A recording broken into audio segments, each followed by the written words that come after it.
Hello, Joe from Bombard Games. I'm here to give you a tutorial on the Trump-based game called SpecTrump. Um, I'm going to say to show you this tutorial easily. In the four-player version, you can see I'm playing the player here at the bottom. But all four players would get dealt two sets of 9 cards, and you can see mine is set up that way. But to save space, I only put out the first 9 for the other 3 players. So bear in mind there would be a second set of 9 cards behind each player if this was dealt out properly. We don't need it for the uh, tutorial, so let's just move in here and talk about SpecTrum, the Trump game. So, like any Trump game, there's a lead and there's bidding for what's going to be the lead suit, or in this case, color, and there's taking of tricks and there's getting points. But there's certainly differences between the SpecTrump version of the Trump game and most of them. And here's the major ones. All right. So first of all, when we get into nominating what's going to be the Trump color, the way you do it is players are allowed to look at both sets of their hands. In this case, both sets of 9 cards. And again, they don't have them out there, my fantasy players that I'm playing against, but I do. And you may bid a color up to the amount of cards you have, right? And there are those rules for bidding of how red trumps this, or 3 red is better than 2 yellow, and stuff like that. But essentially, you're going to be bidding to decide what color is trump. And here's some of the first big difference. I'm going to pull out right now red orange. Oops, let's grab the whole thing. I'm going to say red orange is going to be trump.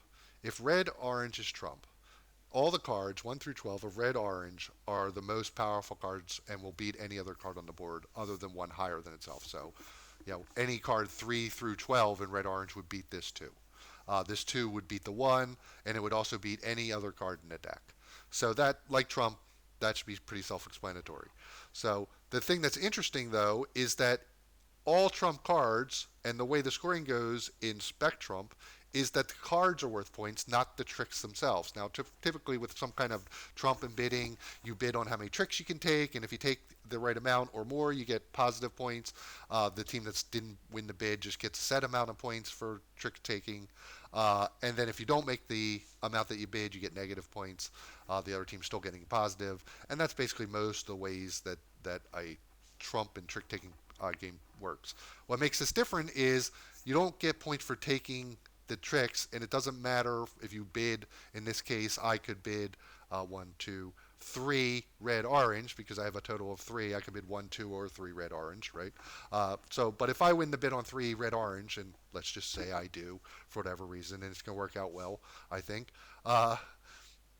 then all the red orange cards that end up in people's hands are negative points. So if I end up with this 2 red orange in my hand or in my pile at the end of all the tricks, it's worth negative 2 points. So again, all the trump cards, negative points, the value of the card. Now, that's the most powerful cards on the board. What are the second and third most powerful are going to be the shades of the trump cards. So in this case, red is the second most powerful, and orange is the third most powerful. And why is red more powerful than orange? Well, simply because red is listed first in the trump color, so therefore red will be the second most powerful, and the color listed second, orange in this case, will be the third most powerful. Now, all the red cards 1 through 12 and all the orange cards 1 through 12 are going to be worth positive points. So while there's negative 78 points for the most powerful cards, the trumps if you end up with them, there's positive 78 points for the total of the orange cards, right? This would be worth plus 5 points, this orange, and there's positive 78 points for all the red cards, so I would get plus 10 points for this red card. So at the end of the day, there's a net sum of plus 78 points available at the end of every round, if you want to think of it that way. And that's what makes SpecTrump a little different. Is remember, you're going to look and count up the value of cards and not the value of tricks. All right, so right now, let's assume I did decide that red-orange is going to be trump, and I won the bid with 3 red-orange. One way you can keep track to make sure that the person who wins the bid actually has the right amount of cards of the color they bid is simply to use your D12 dice. So if I win with 3 red-orange, we can set up 3 red-orange and make sure each time over the 2 hands that I end up, you know, playing at least 3 red-oranges and made a legal bid. Okay. Um, let's put these cards basically back where they were. I'm not sure which one was, but let's assume this is right. If you guys found out I did it wrong, I didn't mean to cheat. But here's what happens: you're not allowed to switch cards between your 2 hands. You're allowed to look at them to get your bid, but they have to stay separate hands, and you're gonna play them one at a time. So in this case, we've made our bid. We've won. Red orange is the trump, right? And we have it right here as reference of what for later on. So let's flip. Whoops, I wanted to flip them all. Let's keep this second hand down, just like these other players would have a second hand behind them. As the winner of the bid, I will get to lead first. And now the way the tricks are decided and who wins the trick, it's simple. Trump, in this case, red orange, right? Most powerful. If it's out there, it's going to win against any other color. Red second most powerful. Orange third most powerful. All the other colors are equal. Okay? And if there are no trumps, whether it's most powerful, second, or third, then it's the highest value card that wins, regardless of the lead. The lead is normally the way that you decide, like in most Trump games, if you lead a heart, it'll be the highest heart that wins. In SpecTrump, it's just the highest number. So if I were to lead a 3 green blue, it's not the highest green blue if there's no trump, it's just the highest number. So leading low numbers in SpecTrump can minimize your chance of taking the trick. Unlike other Trump games where if everybody can throw junk, you'll take the trick even with a very low lead. So that's one of the major differences there, is that a numerical is going to break ties after if there is no trump. Okay? Now what the lead does affect is each player must play a shade of a card that's already out there. So I am just going to lead this 3 of green blue just because I said I was going to, right? So this will force player 2, sorry player 2, I didn't even give you a real name, but he must play either a green blue, a blue, or a green card because that's the only shades available to him as of right now. All right, and he has a green blue, he has a green. Does he have a blue? He doesn't have a blue. So he's going to be forced to play either the 12 green or the 12 blue. 12 green blue. Quite frankly, neither one of them are a trump color, and they're not worth anything either way. So, and again, remember, it doesn't matter about trump. So just by doing this, in a normal trump game, he would now be in the lead because he's thrown a higher trump. But even if he throws 12 green, he's now in the lead because in SpecTrump, it's not going to come down to this lead color. It's going to come down to numeric unless there's a trump on the board. So in this case, let's just for fun say he threw the 12 green. He's now in the lead of taking this trick. Let's see what our friend at the top here has. So he's going to need to throw either green, green, blue, blue, or now he could throw yellow, green, because green is part of yellow green. Does that make sense? So every time he must just throw a shade of one of the previously played cards, not the lead card. It can be any card that's been played so far in the round. So in this case, the yellow green is in, the green is in, the blue's in. Here's another yellow green. Not the yellows or the yellow oranges. Those haven't been broken into this hand yet. So in this case, he does not have, nobody's playing any reds, oranges, or red oranges yet. So this is basically a waste hand. Oops, sorry, their waste hand. And he can follow, so he'll play something like this. And our last person, now that yellow's been broken, you could use shades of yellows as well. And again, because they can follow, they do have some shade they're going to follow. And in this case, maybe it's smart to get rid of, we'll just play 1 yellow. Okay, and here's the cards. So green, blue was led. Green was followed. That's legal. Yellow, green follows. That's legal because it's a shade of green. And yellow was played last. That's a shade of this one. As long as it's a shade of any colors out there, that's legal. So all the played cards are legal. There are no trumps, right? Red, orange is trump. And then red and orange are the second and the third. So there's no trump. So therefore, it just comes down to the highest card wins. In this case, it is this green by player 2. Therefore, green would take the trick.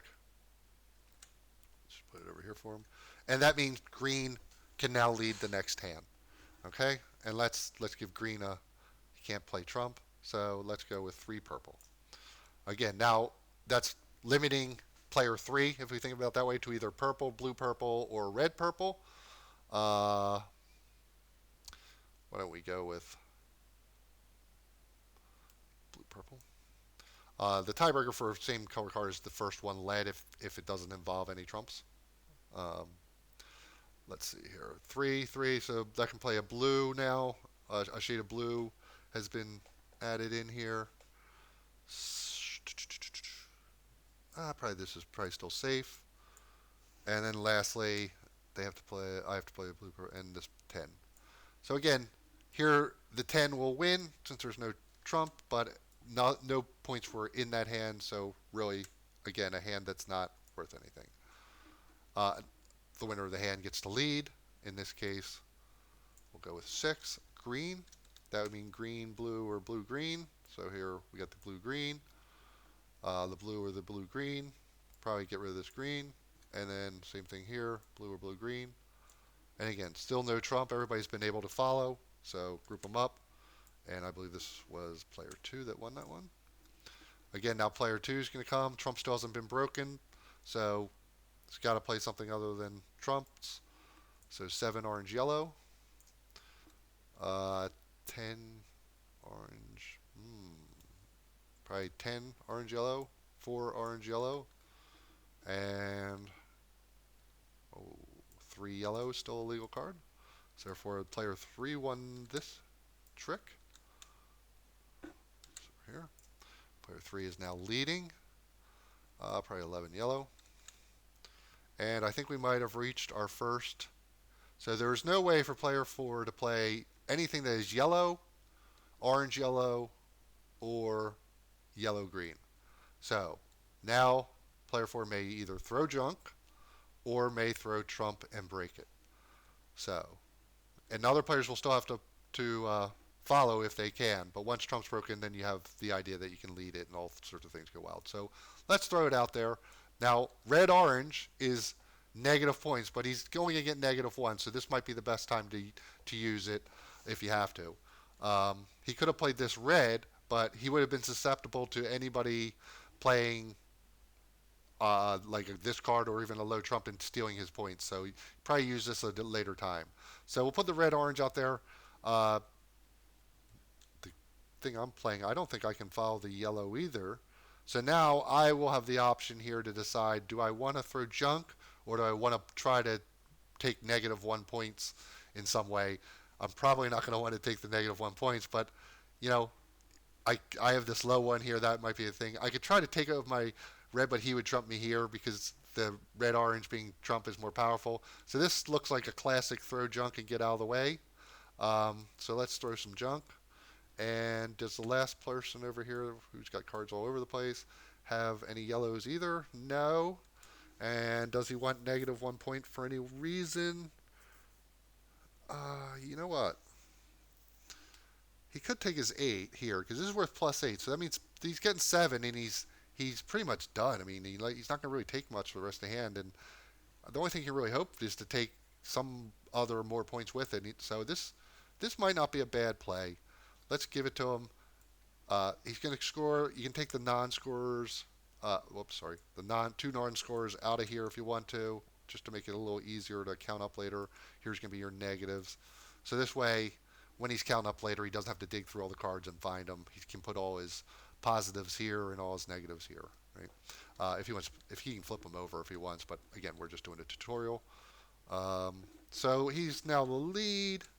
He has no trump to lead anyway, so probably just something fairly safe. Let's bring these cards down. Let's make it a little easily. Can he follow the orange lead? No, but to break trump, he's risking taking -6 points, which he probably would not want to do. So this is probably another throw junk maneuver. Can he follow the orange lead? The answer is no. This might be the time to try to sneak in his his red, this is when you got to decide. He would probably get caught doing it because here I'll show you why. If he plays the red now, right, he's looking to sneak this out. Hopefully, the player I'm playing has some shade of orange, which I have to follow, or I have a really high value trump or something that I can't get. I can't. It's not worth me trying to capture this, which it would be no matter what. But and here it is. This is the classic trap. I would take negative 2 points, but the red orange is the more powerful, so it'll take the plus 11, and I'll end up with a plus 9, even though I'm putting negative 2 points on myself. So that's what I'm saying. It's a little risky to use it early, and when's early and when's late, I'm not sure. So, assuming he was really smart and he was through junk and he kind of knew what I was up to over here, let's say he went like that, and now I can't follow. I can follow this orange lead, right? So in this case, he could have pulled it off, right? Because he didn't know I had this orange. Let's go back. If he had played the red, and I have the orange that I had to follow, so he can take it. And you know what? Let's give it to him. So he has. There's his positive point pile, and there's just cards pile. So he'll get to go first. He also is now just out of lead cards, really. Blue, purple. I do have a shade of blue, so I have to follow. I'm not sure why this guy has 5 cards. What? Oh, I know why. It was his scoring cards I was missing there. Sorry about that. So here's his 3 cards. This is why I didn't want that many cards on the deck. So he has to follow with the green, the blue, and he has to follow with the purple. And the winner of that would be the 11. Again, no scoring points there. Get that out of the way. And that probably brings down to the 3 purple red. Can he follow? No. Probably wants to throw junk and hope he gets lucky at the end. Doesn't matter what this guy throws, but he has to follow the purple red. And here's where you could decide to say, I'm going to take my 3 points. So the positive points go. Whoops. Didn't want to do that. Positive points there. Group these up. That was the first trick I took, I guess. Not sure why that is sitting slightly sideways. And then the last trick would be red-orange, which is the most powerful. Does anybody have a more powerful trump? Yes, this guy does. So he's going to take the trick, and he's going to get the negative 8 points. Right, so here's his 2 negatives. He has 11 positives. So player 3 is going to be negative 8 and plus 11. So he's at plus 3 right now. Right, these cards don't matter. If we look at where everybody is, player 4 had nothing. I ended up with plus 3. So we have 2 people at plus 3, and this player ended up with plus 7. All right, and this hand's all done. Let's grab this all up. These guys are part of it. In fact, these are part of it. And these are part of it. And we would really count this at the end, but you can count, like, I'm just getting them out of our way. And now, essentially, the second 9-card hand would be played. Remember, it's played with the same trump. It's just you play 2 separate hands for each round. That should give you a pretty good idea of how to play. The rules are obviously here. It's a few pages of rules. It goes into pretty good ways of playing and examples here that you can read, how tiebreakers are broken. But that should give you an idea of how to play SpecTrump game and how it's a little different and a neat little twist. If you like those kind of games, please give it a try. Let us know what you think. And until the next tutorial, happy gaming.